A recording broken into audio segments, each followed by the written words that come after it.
Кабинет министров Абхазии рассмотрел на заседании более 20 вопросов. По решению Кабмина начальником пожарно-спасательной службы МЧС назначен Нугзар Эмурхпа. Заместителями председателя Государственного комитета по репатриации стали Гугуца Джикерба и Эркан Кутарба. Министры также постановили освободить Ашота Минасяна от должности заместителя министра сельского хозяйства в связи с его избранием депутатом парламента республики. На заседании также был рассмотрен вопрос об утверждении временного порядка перемещения физическими лицами через таможенную границу Абхазии товаров не для коммерческих целей. Начальник правового отдела Кабинета министров Лаша Цава отметил, что принятие этого документа предусмотрено законом, в частности, Таможенным кодексом Абхазии. Данная мера не направлена на введение каких-либо ограничений для граждан. Главная задача данного документа – обеспечить права и интересы граждан, так как на сегодняшнее время из-за отсутствия такого документа всегда могли возникать вопросы на границе, то есть подпадает ли, скажем, там та или иная партия товара, которую физическим лицам перемещает коммерческим или некоммерческим. Данный документ снимает эти вопросы.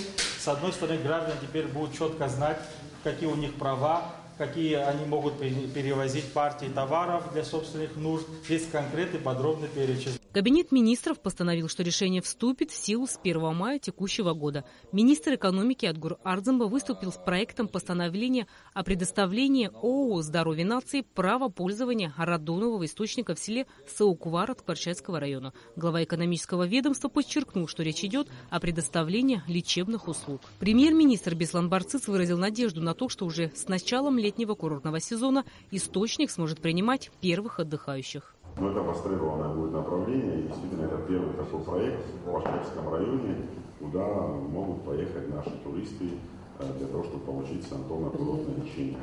На заседании Кабинета министров была утверждена форма документальной книжки «Вид на жительство». Вице-премьер-министр внутренних дел страны Аслан Кубахи отметил, что документ соответствует всем необходимым требованиям.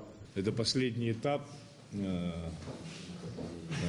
того постановления парламента, выстраданного постановления парламента, где, вы помните, было решение принято о замене паспортов граждан Республики Абхазия. Это предусматривало: гражданам выдается паспорт, не гражданам выдается вид на жительство. Это такой же документ, как Беслан Касеевич сказал, формы защиты такие же, формула выдачи такая же. Здесь нам дают, как говорится, 3 недели для того, чтобы мы подготовились. Нам и 3 недель не надо.